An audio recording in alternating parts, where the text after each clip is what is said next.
You seem hungry. Good thing your table is ready with Saturday Omaha. Saturday Omaha. Eat this. Hello, wonderful listeners of this show. You know, it's been a while since I've got the chance to talk with you about places that I like to eat. Now, the great part is the guests on the show, more often than not, are first contacted through me going to a place to try the food, finding out the food is really wonderful, and then finding out about the wonderful people that are involved in that restaurant and meeting them and talking with them. And then you get to share in the conversation that I have with those folks. But, you know, the show is now 6 years old. Can you believe that? And in that time, it has changed and evolved and, been through COVID and all sorts of things. And long time listeners will remember that the concept of the show started with myself and two co-hosts, with TJ and Sam. And we would go out for Saturday lunch and we would look for something wonderful and delicious to eat and have a shared experience through food, and then be able to talk about that after the fact and what did we like and what did we not like, or, you know, whatever, and just compare our experiences there. And we would always go out to somewhere that, nothing wrong with any of the chains out there or anything like that, but we would focus on some place that is typically local, typically very epic type meal. And at the time, my brother was eating very small during the week. That's something I gravitated to as well. And so we had really big food. We would go across the menu or get big sandwiches and things. And so that's how Saturday lunch became Fatterday lunch. That's the origin and the genesis of the term. It wasn't something that was just made up for the show. The meal and the dining experience predated the show. Well, as time moved on, we started expanding out into doing things like talking with chefs, talking with restaurant owners, visiting people like Tessa Porter at Sprink and going out into the field and seeing what people do. And so I love that aspect of the show, and I absolutely love meeting people and talking about food and things like that, and having those conversations, and we will definitely have those. But I thought about bringing a little bit more of that aspect of what are you eating, Dave? You know, what would you recommend? I mean, that's a lot of some of the aspect of the show as well, is that, you know, people that I work with would be, hey, Dave, where should I go to try XYZ food? Or where can I find this? Or where's the best that? Or, you know, those things. And so I love that, looking to bring some of that back to you, the listener, and also interested in your feedback as well. So as, you know, we work through and talk about these foods, and if there are places that you think I should go, that I should try, just feedback in general, throw me an email, SaturdayOmaha@gmail.com, or message me on social, or comment on some of the posts that are out there, because one of the things I truly enjoy is putting a smile on somebody's face. This show is about connecting through food, and that could be a conversation with a chef. It could be learning something. We talked to Tim Fonfera, urban farmer, about how he's growing produce in the middle of the city, essentially, and things like that. So there's a learning aspect. There's growing. I have learned so much through the process of creating this show. I am not a professional chef. I have a modest, minor food resume. I do have a tiny bit of experience in a few areas, and maybe we'll talk about that sometime, but that's not the point. But that food resume, as it were, has grown as a result and a benefit both to myself and to the show, I hope. And those are all aspects that really make up the ethos of this show. And so I love that people can come along with me and bringing that smile to someone's face, whether it's just, you know, you listen to something that we put together for this show and you're like, wow, that was awesome. Maybe maybe it spoke to you and was very meaningful. Maybe it harkened back to some food memories. You've maybe heard me say that I think food is as close as we're going to get to time travel, at least in current state. And because you can really invoke a memory. I mean, smell is a powerful memory. Taste is a powerful memory. And you can grab onto some moments that maybe you only had through food. Let me know. Let me know what's working for you out there. Let me know what's putting a smile on your face, and so that we can continue to bring those smiles. And I really do enjoy the feedback coming my way on what you are enjoying or maybe what you're interested in.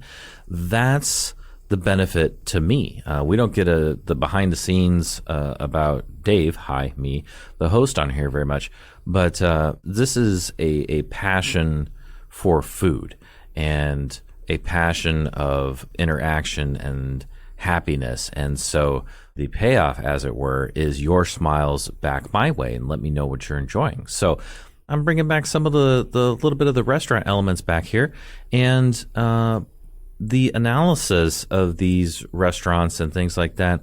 Keep in mind that, first of all, I'm not going to bring you a restaurant and spend multiple minutes talking to you about something I wouldn't recommend, because what's the point? We're going to bring you something that you will enjoy.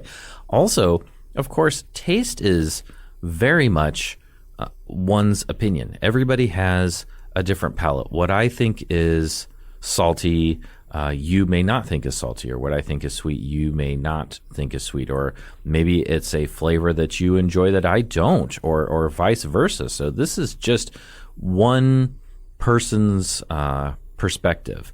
And so, hey, keep the perspectives going. Of course, we want to be constructive and objective, and I suppose my opinions sometimes are subjective because they're my own.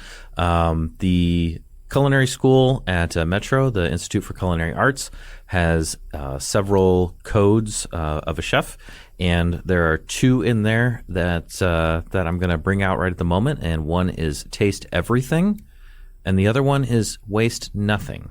So be open to new flavors and new experiences. And to that end, let's talk about a restaurant today. Let's talk about Rotisserie Urban Bistro. You can find them at 1917 South 67th Street, Suite 110 in Omaha, Nebraska. And in this case, it's the Exarban area of Omaha. And this is a locally owned restaurant, which is what we focus on. And if you like some locally owned spots you want me to check out, let me know. And by the way, it doesn't just have to be in Omaha.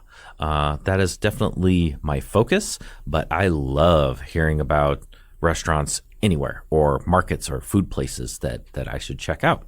So this is a fast casual model restaurant. So order at the counter, get your ingredients chosen in bowls or plates, however you kind of want to slice that or scoop that, as the case may be. And you can choose your protein and ingredients, etc., and get yourself a meal. So if you're popping in for lunch or popping in for dinner, you can do that very thing. I canvassed the menu to try to really get a good picture of what is on here. So hopefully I can guide you a little bit with some detail on things that you may enjoy. So let's start with the sides. One of the things I think I had on every single plate in my travels there is the saffron rice, yellow color, and a good, firm, nice rice cook, and individual grains, so they weren't clumpy and they weren't split, so they weren't overcooked or anything like that. And truth be told, I like a good rice that is individual grains that are separated, and sometimes I really like where you get a nice little ball of chewy rice, and you kind of get a rice treat within your rice. I'm good with that too. But in this case, not clumpy, and in those individual grains, very tasty. Had this throughout all of my dishes. I will say that when I stopped in for an evening visit, I think maybe I got the bottom of the pan, because I did have a few grains that were a little tough, little hard there, but overall the rest of the portion was just fine. And every other time I was there, very, very good. It isn't an overly seasoned rice, very mild. And again, has that good yellow color with that saffron. And the oil factor. There, you might get a little bit of oil at the bottom of the portion, which I kind of like. It's kind of delicious, but also most of it though is not dry, but also not greasy in any way. So it's got a good feel to it. I would definitely recommend getting this side with pretty much anything, unless you're low carb in it. And what's kind of fun is they have a lot of vegetable options here, which I really appreciate. It's hard sometimes to get something that is a nice vegetable side where it's not just, I don't know, the typical green beans, which I love green beans, don't get me wrong, but it's nice to get something that's a little bit out of the typical menu palette of, oh, hey, steamed veggies again. There's a lot of choices here if you want to go the veggie route. And speaking of the veggie route, I also had the cucumber and yogurt salad with dill, red onion. The cucumber was diced and lightly dressed. And this is one of those things where I think the chef and the cooks and who's ever making these dishes back there has a very judicious and balanced hand when putting together all of these dishes, especially the sides. You could make a cucumber and yogurt salad something that's gloppy or heavy or something along those lines. I guess you could just give me a big bowl of tzatziki and I might be okay. Historical show fun fact. For many, many years, there was a running joke / reality of Dave's white creamy sauce rule. Wasn't really a big fan of mayos, of Alfredos, of things like that, or tzatziki. I have very much changed my tune. My palate has developed over the 6+ years of this show and trying numerous cuisines and dishes. My initial co-host Sam often said that he'd like to try things as chef intended it, and I definitely have leaned into that. And so, I like tzatziki. I like this cucumber and yogurt salad. So there's that. But in this case, again, lightly dressed, cucumber forward, which is great. If you're going to call something a cucumber and yogurt salad, good. Let's make sure the cucumber is present in the dish. So no worries there. The next side that I had, also veggie forward, and it's the pickled carrot salad. Orange, red in color, fine, easy to chew, very, very thin slices, but still had texture. So not looking for something mushy here. And like the cucumber and yogurt salad, in this case, the carrot is the star. Mildly dressed with a vinegar and a fun side. Wayne Dingus, who's the head pitmaster chef at Smoke and Barrel, once told me, hey, he's like, you need to get some pickles with your barbecue to help you digest fat and protein. And that vinegar is going to help break down those proteins. It's also kind of useful if you are baking, if you're making some dough and you need to get some dough off your hands. Hopefully you can get most of it just off your hands in the trash can by maybe, rubbing them together. But you can use vinegar and actually help break down those proteins and get that off your hand. But we're not talking about dough. We're talking about carrot salad, and we're talking about mild vinegar in there. But very tasty as well. Yet another great side. Also, the honey mustard broccoli. Small florets here, very tiny. I am not usually a fan of raw broccoli florets and raw cauliflower. I actually love raw carrots. I could eat that all day. Celery is fine.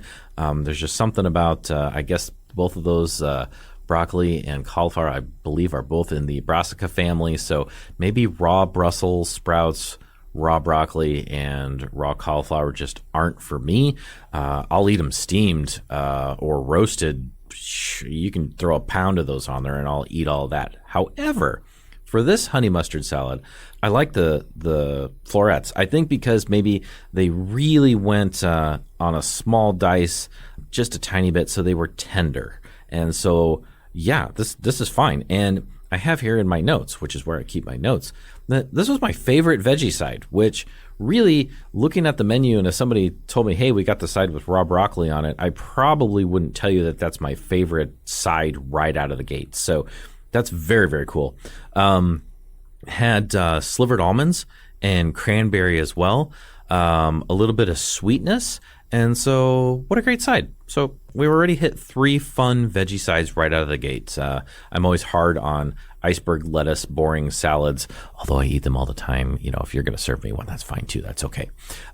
So second to last side, how about the drip potatoes? All right, so the drip potatoes, these I actually got as a secondary side. So when you get a bowl, you have, I believe, one side option, and then there's also a plate that gives you 2 sides. Well, in this case, I got the drip potatoes as a completely separate side. These are herbalicious, herby, herb forward, herb ensconced. Looking at these potatoes, they look like reds, possibly red potatoes, so thinner skin, good texture to them, and very well herbed. So be ready to chew because the herbs are present. So if you're thinking a sprinkling of, say, thyme on top where you have, I guess, grains, leaves, elements, sprig of thyme, not a full sprig, but the little end pieces. Just be ready. You might have to give this a little bit of a chew. I must confess. So if my co-host TJ was here, he has a much better palate for picking out things like individual herbs, and maybe I need to go on like a herb and seasoning taste. It wouldn't be a vision quest. Palate quest to learn better, being able to identify at the outset. So in this case, I was thinking thyme. So if it is a different herb, then my apologies. But herby laden, and if you need some a little bit of potassium there and some potato in your life, they can help you with the drip potatoes. All right, on to another side, the slaw, the cabbage slaw. Tangy cabbage, very similar to the carrot slaw, has carrots and cabbage. Again, lightly dressed, judicious hand there, so not a sloppy side. A gentle oil and vinegar. We haven't talked about the sauces yet, but you can get different sauces with your meal. And I may have applied a little bit of the garlic sauce to the slaw, and that was pretty good. So yeah, you can sauce that up if you like to. Okay, last side for you. The plantains. If you have not had a plantain, similar in the banana family, but more savory, more starchy.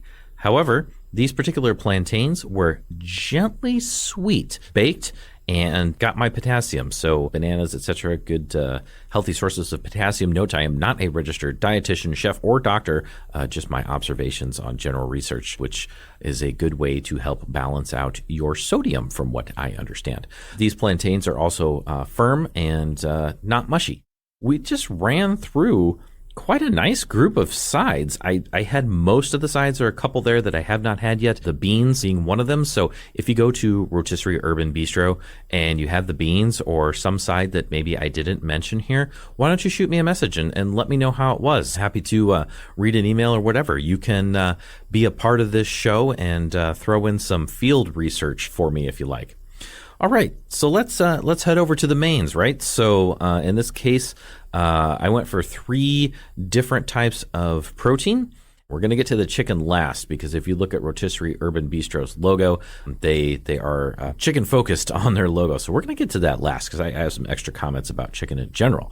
But let's talk about the roast pork porchetta.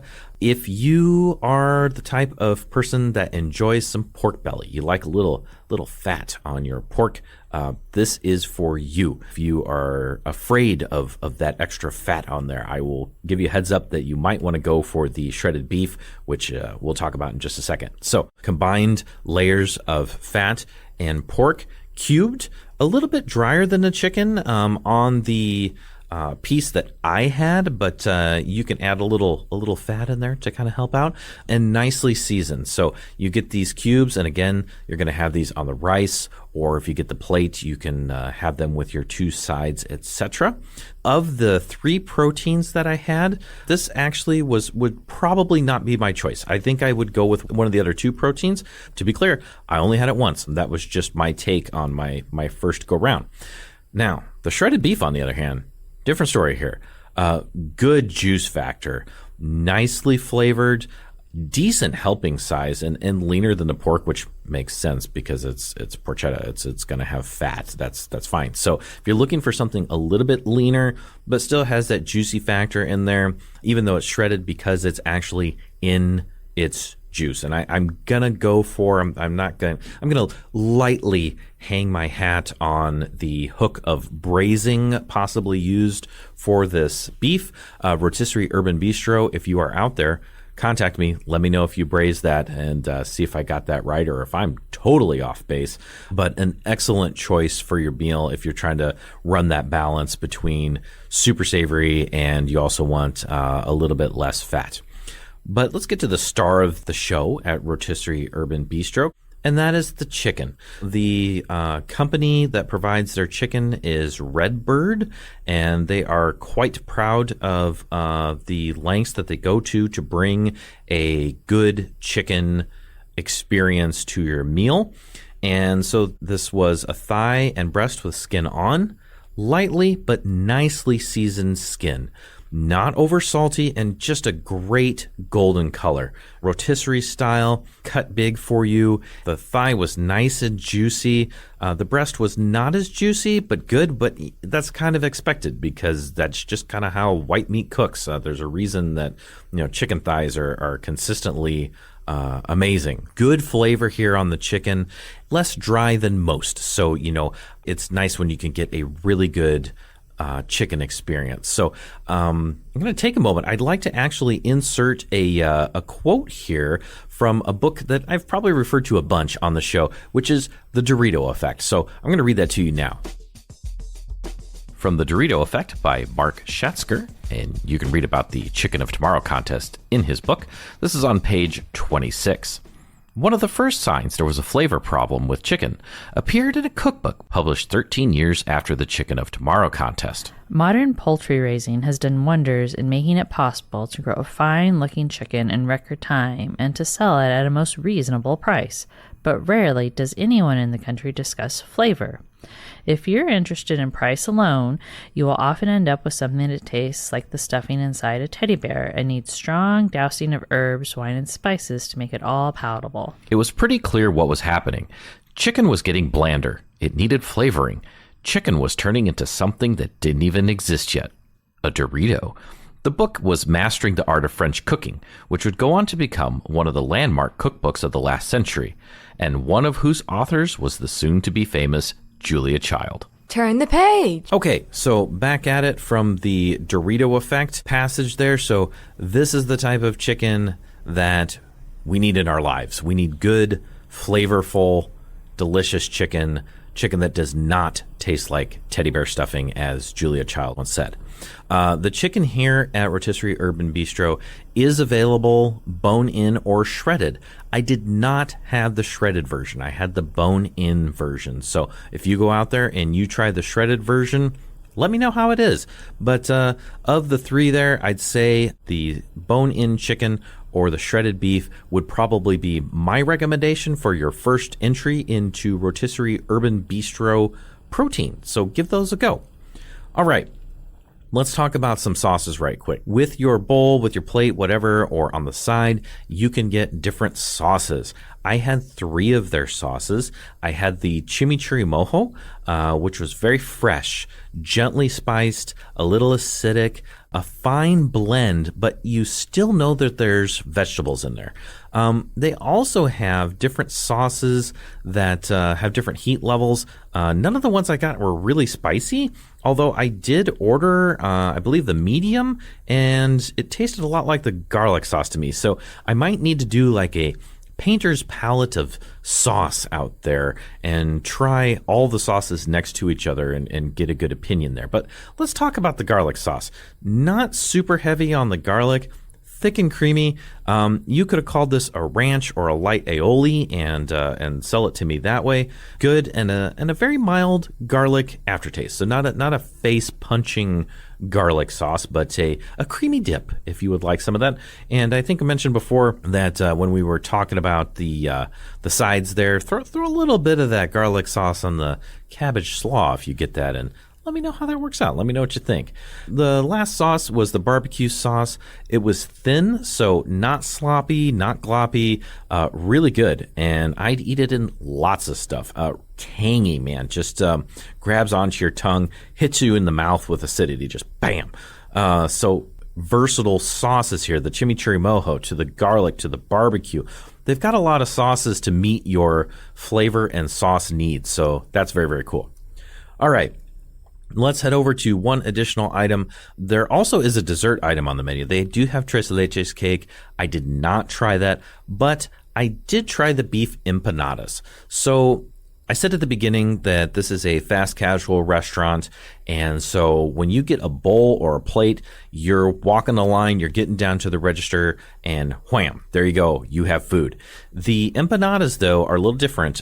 They are made to order, or at least they were when I ordered them, because they're not sitting out there on the steam table, right? They gotta, holler in back of house and say, hey, make me some empanadas, which I think is a good thing, because if I get a nice golden brown, freshly cooked, hot, and boy, do I mean hot, empanada, temperature hot, by the way, that's the way to go. I think if you left it on a steam table, I think the dough would end up getting kind of mushy and things like that. So I went for the beef empanadas, again, made to order, beef and potato, temperature hot, fresh, like hot, like, ow, my fingers are burning, hot and fresh, golden and lightly sweet dough, and nicely crisp.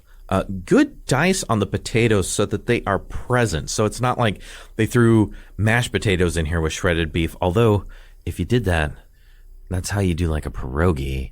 And then you could have like a pierogi panada, impa pierogi. Anyway, nice dice on the potatoes. And then with the shredded beef in there.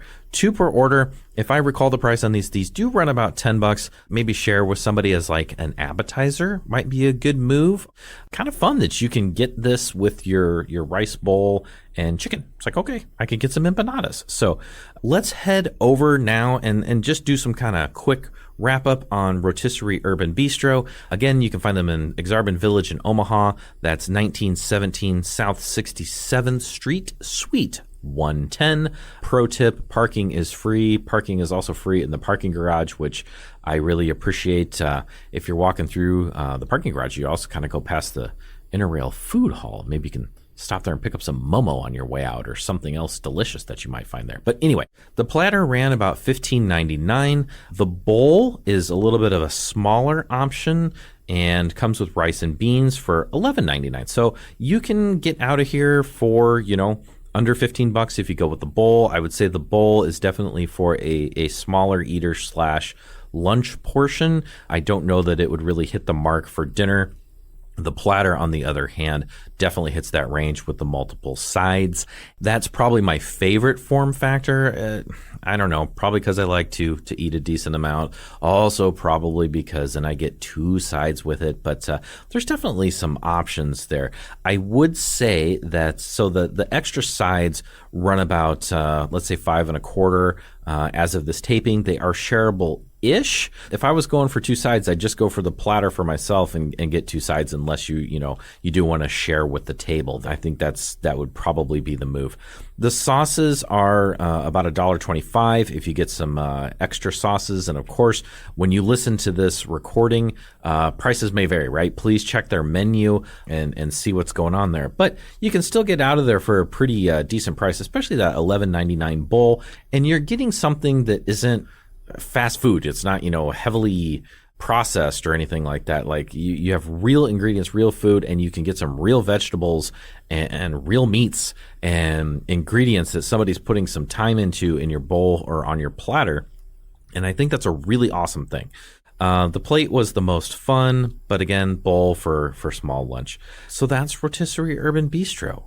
I hope you enjoyed hearing about some of the options there. Please message me. You can email SaturdayOmaha@gmail.com or message me on social. If you try Rotisserie Urban Bistro, let me know what you like. Let me know what you didn't like. To just let you guys know how this works, this is just me going out to eat. This isn't anything where Rotisserie Urban Bistro said, hey, come in and try all this food.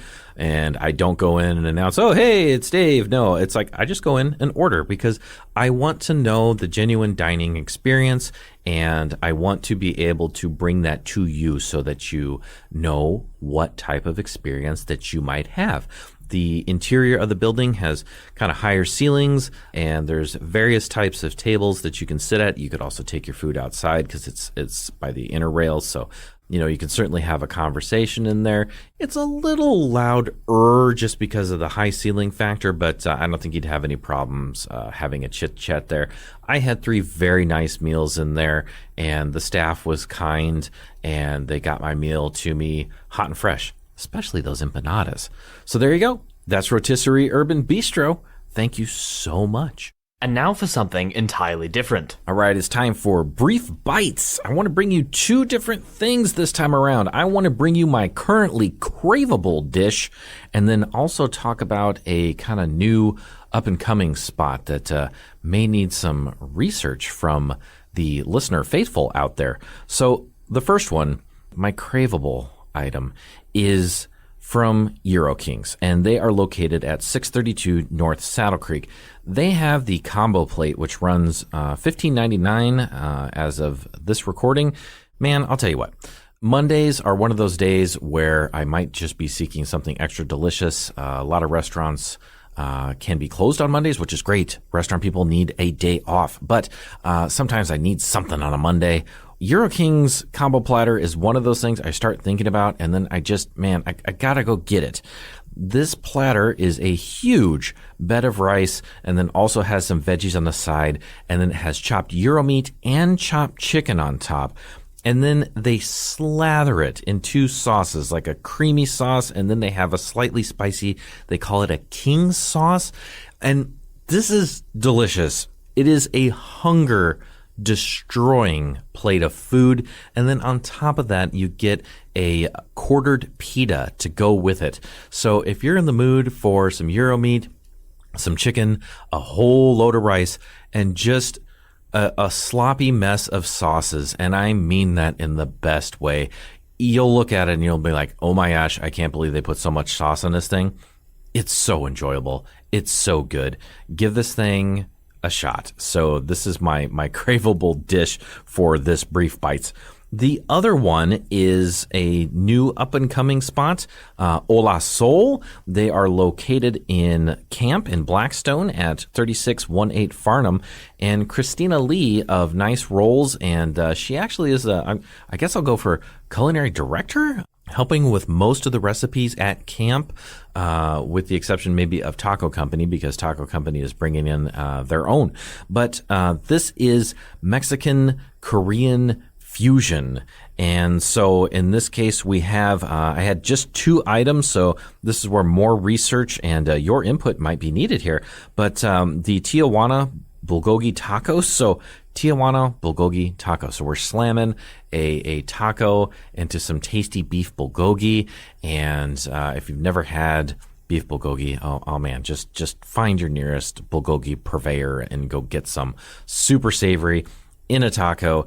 And this harkens towards a crunch.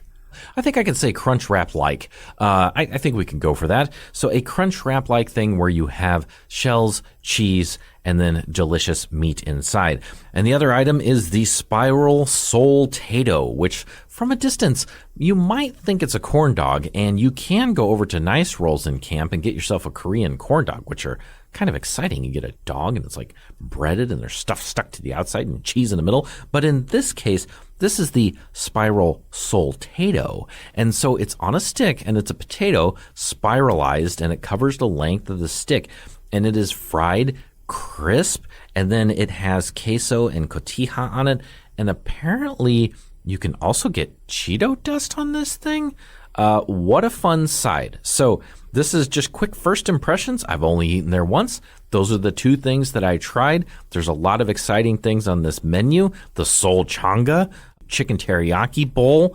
They have all sorts of stuff happening here. So gonna have to try that out. You can even get kimchi or consomme as a side, gochujang mayo, cool stuff. So that is Hola Sol. And again, you can find them at 3618 Farnham Street in Omaha. Give them a go. Contact me. Let me know what you tried there. Let me know what you think. But I will tell you, first impressions are good. And there's our brief bite. Next! So where are you on your cooking journey? Mine continues to evolve. As stated, I am not a chef. I am not classically trained. I do have a exceedingly minor amount of experience cooking and working in a restaurant from a volunteer, a stage, a free internship type perspective. So, I like to learn just about anything about food and like to learn the things that I like to eat, so I can hopefully make them at home. That's definitely an element there. So recently, I finished a several month long stage, an unpaid internship with Via Farina and Chef John Ray and the wonderful crew there, as I've been very, very invested in making pizza. And so I had the wonderful opportunity to cook with them a few times, both at the restaurant and then also with their mobile rig at Bohemian Gardens, which is just a neat spot. And wow, did I learn a lot. The impact there and the observations definitely go far beyond. First of all, restaurants, you often hear things like family meal. You get together and that's the meal that you have at the restaurant. But the restaurant family, and when you have a family that works well together, is a beautiful thing. Prior to this, I did not have any experience working within a restaurant. And so this helped me with many things. Really helped me further my goals as becoming a pizzaiolo, where I can feel confident in my pizza and being able to really get some reps, get some repetitions on stretching dough and working with dough. But at the same time, this also enabled me to be part of that restaurant family and working together. And I'll just be straight up with you. The stage was not about the show at all. I'm letting you know about it because it was a wonderful experience. But I went in for personal development, to grow as a pizzaiolo, to grow as I guess as a human a little bit, but mainly for pizza. The crew there at Via really is just all in for service, and the coordination that happens between front of house and back of house. If you need extra ingredients, being able to call over to the pasta station and they would help with that. When you're in the middle of service and you've got pizza peels lined up and you need to get another box of dough because you're running low, and then you still need to stretch pizzas, you need to get them on the peels, you need to get them topped, you need to get them in the oven. You need to communicate with front of house and pasta to make sure that pizza shows up on time.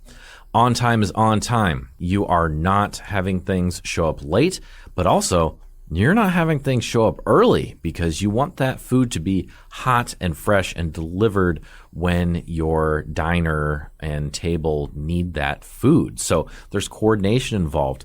In the Midwest, sometimes maybe we're a little bit more reserved from time to time. You need to put that up on a shelf because you need to communicate, and you need to communicate loud. I was there and I had I think I had a pizza that needed to go up on the bar that was ready for service, and you better be ready to call out service. If you are timid in your announcement there, somebody's going to miss it. And the kitchen is an action-oriented place. I think, as a host of Behind the Menu once said, a sweaty ballet, quote Emily Wickman. And so you need to be able to have that communication element there and be able to talk with your team, with your family, and being able to be all in, not only in service, but after service, and making sure that things are tidied up and cleaned up for the next shift. I help break down the entire kitchen, wash everything out, and you need to get it ready for service the next day. And you need to clean up your mess and help clean up everyone's together so that you're ready to go.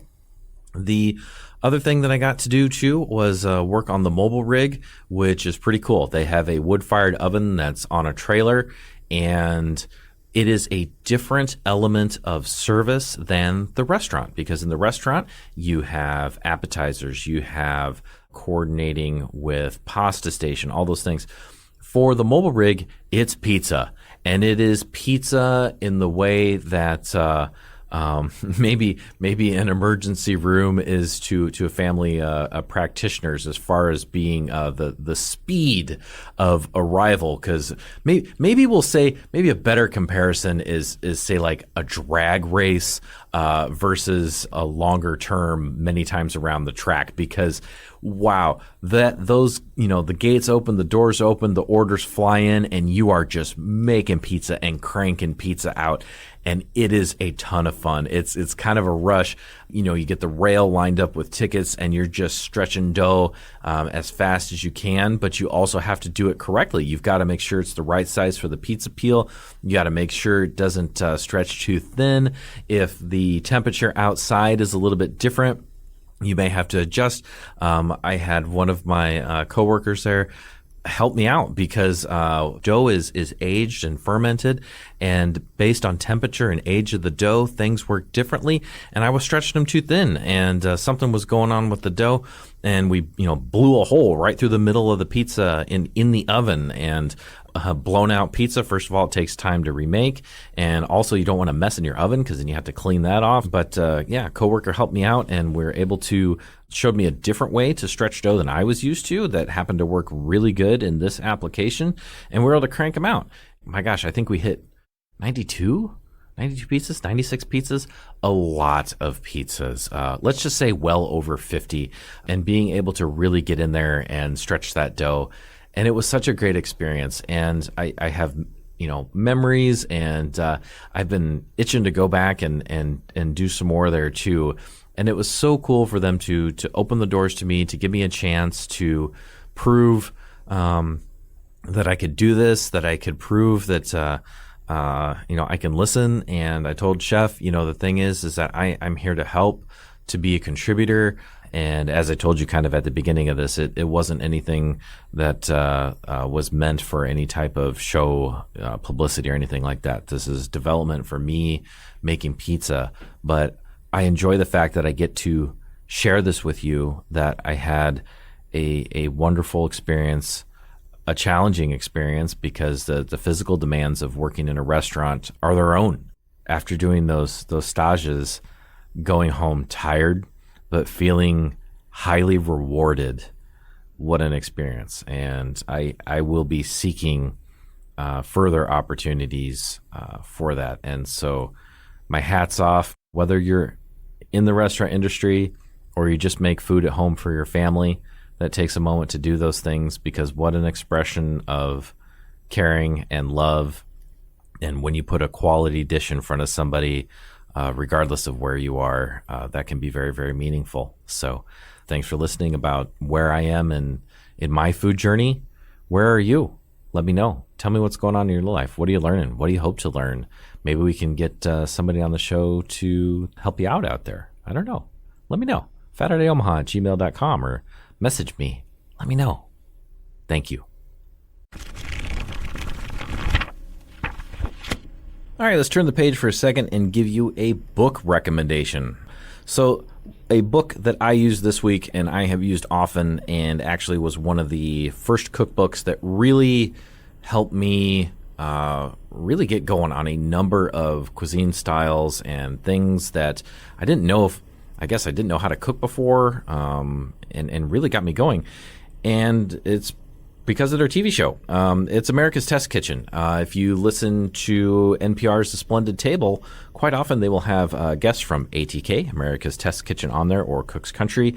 And the version of their cookbook that I have is the complete America's Test Kitchen TV show cookbook from 2001 to 2015.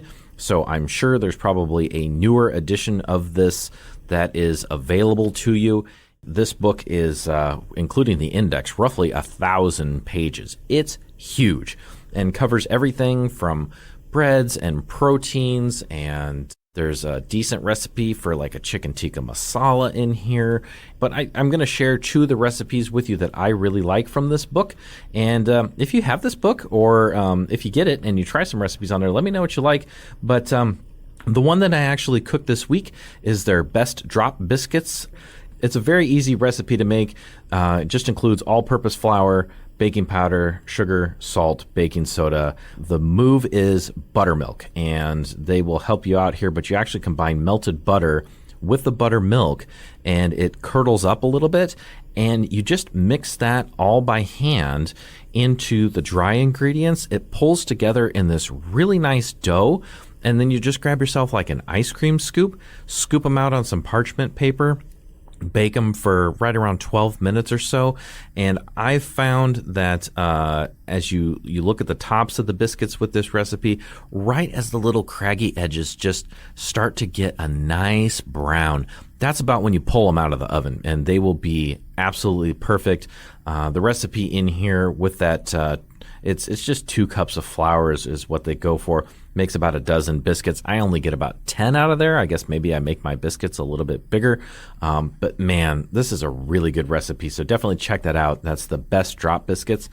And the other one out of here that I really enjoy is the beef carbonade. And if I am saying that wrong, send me an email and tell me I got it wrong and tell me how to pronounce it. But this is a beer braised beef stew. I think I usually would go for, they recommend top blade steaks, but I think I usually go chuck roast on here. There is a note in here to make sure that it is trimmed of all gristle and fat. That is no kidding. If you go see your local butcher, I've had very good luck asking my local butcher to take my chuck roast and trim that all for me. Saves me time at home, and also that way I don't have a knife on a cutting board that I need to clean. So, hey, time saver for middle of the week, except this is a braise. So this is a long, low and slow recipe. And you do some initial cooking with onion and tomato paste to really build a nice flavor base. And then you can deglaze with chicken stock or beer. And in this case, I like to go, it calls for a 12-ounce can of dark beer or stout. I like to go, if I don't have anything in the fridge, maybe go down to my local grocery store, and they kind of have those larger cans of like a Guinness or something along those lines, because then you get enough beer to deglaze the pan. But then the chef also gets a little bit of little tasty taste there while you're cooking up your roasty roast as well. So you include that in there and top it off till it's almost covered, because you're not trying to submerge it, but you're trying to get it, a nice bath, and make sure that it is tightly covered, and then give it a nice long, low and slow cook. And my gosh, man, this is a crowd pleaser. Serve this over mashed potatoes, or if you want to up that level, you can take a page out of my book on this, and that is make your mashed potatoes, but instead of butter, use goat cheese, or use both. And it's just so good. Mash them up and serve it over. You get the tart from the goat cheese and the super savory from the beef, and it's a good go. That recipe on there is the beef carbonade. The book here is the Complete America's Test Kitchen TV show cookbook. We'll tell you, the margarita recipe in there is really good too. So this is a good one to check out. Give it a shot. Check with your local library, or pick up a copy. I think when I got mine, it ran around $20. So hopefully you can pick it up kind of in that general vicinity. If you bump into me at a get-together anywhere and I brought something and it came in a big red cast iron porcelain enameled Lodge Dutch oven, yeah, there's a good chance it was that beef dish, and those biscuits might be in tow. Maybe a double batch, because most people want to eat more than one. They're really good. They're really easy to make. So that's our book recommendation. So last thing before I let you go, we only get to hang out for a few more minutes. I wanted to tell you about an event that I was very blessed to attend, which was the Metropolitan Community College Institute for the Culinary Arts yearly family meal. This is an event where the students cook a meal for a rather large crowd, and it was absolutely delicious. We had beef and pork and chips and guac and all sorts of wonderful things. But this is a celebration of the program, friends of the program, alumni, etc. and it's a wonderful thing. Also fun because the tables, there are no cups. You get a deli, which is the plastic container with the lid on it. You might get from your deli and get your potato salad in, except it's like a quart container. That's where your water's at. And you could go get a beverage from the bar if you wanted to as well. But I was not only able to take part in the game show type thing that they had a competition between the former Lot 2 staff from Omaha and an all-star team, but let's just say I was nominated by my table to go up and be part of the opposing team. We won, so that was cool. So my name actually got etched in on the soon-to-be annual traveling trophy. But also very cool is I got to see Chef Joel Marr of Primrose in Iowa get the Sage Golden Medallion Award for Excellence, Stewardship, Teamwork, and Growth. Awesome. There's a very heartfelt speech from Sarah Farmer, who was mentored and worked with Chef Joel Marr. And from there, Chef went up and accepted his award. And where it kind of came full circle, not only did I get to compete against him in the game show type challenge, but I was able to write his chef story for Omaha Magazine a while back, and he was the very first chef that I actually got to write about. So I got to write about him a long time ago, and then got to see him awarded with the Sage Golden Medallion. So I really felt part of the event, and it was neat to have that kind of come full circle. The speech from Sarah Farmer, again, absolutely touching.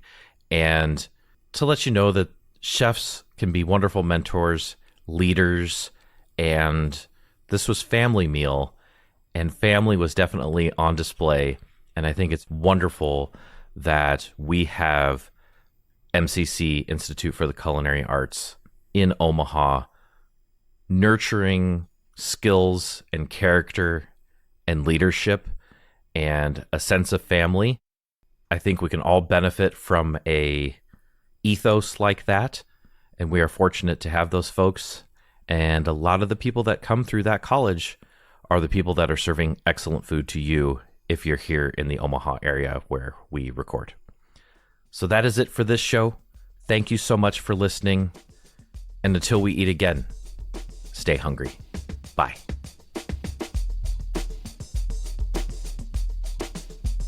Our show is recorded and produced by Saturday Omaha. You can find us on Instagram, Twitter, and Facebook, as well as email SaturdayOmaha@gmail.com. Thanks for listening, and stay hungry. Saturday Omaha. Eat this.